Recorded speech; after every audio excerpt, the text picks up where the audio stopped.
I feel like the narrative Hollywood's trying to sell about black people is the same thing the media's been selling, that we're poor us, our lives are in danger every day just by living here in this country. They see me as a black man and they automatically go to victimhood or criminal. Hi, my name's SIAKA, MASSAQUOI. This is my story. I'm an actor, been here in LA for about 16 years now. My parents are Liberian, so I'm first generation American, and I was born in Rochester, New York. I grew up with my mom and my younger brother. I grew up extremely liberal. I think I grew up in a time when it was progressive before the phrase was popular. I was also told people in the South are super racist and they'll hang you. Be careful. I was also told do not go into rural areas because then no one will find you and then you'll be lynched. Be careful. This is what I was told in the 90s about the other side and about this country.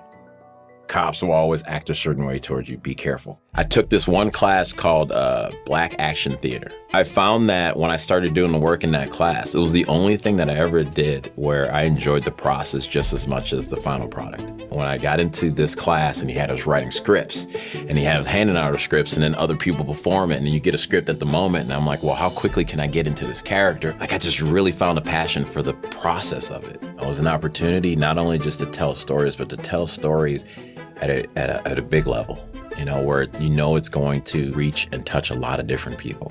That's what it was to me. And it was a chance to all these different fantasies I had in my head about like, you know, being the hero that can fly or the guy who's saving the princess with a sword, fighting the dragon, all those things that I would read. I'm like, Hollywood offers that. When you're a non-union actor, I felt like, well, once I get into the union, then it's real. And I worked my butt off to try to do that in these different kind of hustle ways. And I finally got in, and I realized when I was in, it's like, that's only just a taste of what it is. You need to like put in the work, go to classes, all this stuff that I didn't understand. I don't think it was hard because I was black. I think it was hard because I didn't play these certain characters. It didn't fit like my energy.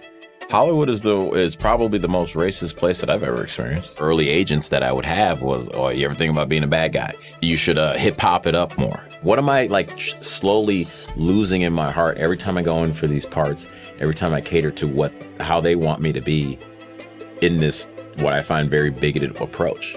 You have people like Jordan Peele saying, I'm not interested in telling white stories. I don't know what that means. You have Seth Rogen saying, I'm not gonna hire white people anymore. All these people that made their money already. All these people that did in that same system that has been, they're screaming is super racist and super turned off. Now they're doing the exact same thing and stating it. They will say some of the most disgusting things around me. And I know they're only comfortable because I'm a black guy. I know it. I don't think it's funny that you say, I don't like to hang out with white people and laugh. I don't think that's funny. That's terrible. It's okay you don't hire that guy because he's a tall white guy. It's okay that you do hire that guy because he's a black guy. That is racist. Plain and simple. That is racist. Why would I want to be a part of that? That's the thing that really started to upset me. Do I see a white man coming towards me and be like, he's racist, and here we go? Because that's the ideology I was raised in. Old white men initially, you're racist. So I saw color, but I saw it from an evil standpoint and from a gross standpoint. And then I find out that wasn't true. That's the only thing that had pushed me away from the left was actually then going out and finding out for myself and not just trusting a book that was told to me or the TV show that told me how to think. You have these young black boys and black girls looking for an answer, and you got Oprah telling them, oh yeah, it's white privilege. What country in the 80s would allow a fat black woman to have a daytime talk show that now she is one of the richest people on the planet? That was here in America. I feel like the narrative Hollywood's trying to sell about black people is the same thing the media's been selling, that they're poor us, our lives are in danger every day just by living here in this country. They see me as a black man and they automatically go to victimhood or criminal. So that's how they start to control the culture, because then that's all you see is your representation.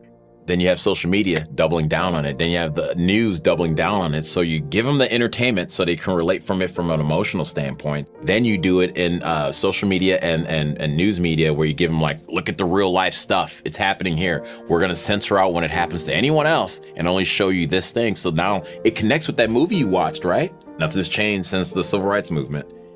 That's not the truth. All my problems were me. They weren't because anyone else out there who didn't look like me was setting me up to fail. There's so much fear in this industry. And if anyone is on the right, that's it, you're done. Doesn't matter if you're black or white. Doesn't matter if you're a woman. Doesn't matter if you're gay.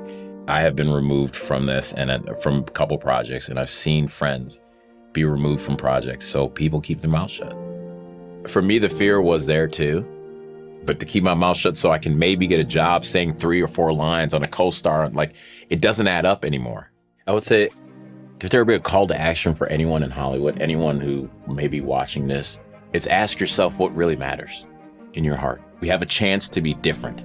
And if you don't, you're gonna have to live with that for the rest of your life. You have a chance today. Let's go, let's do it, let's try. And your strength will again give strength to others. There's other people there that you will find, I guarantee it. And the sacrifice isn't as bad as you think.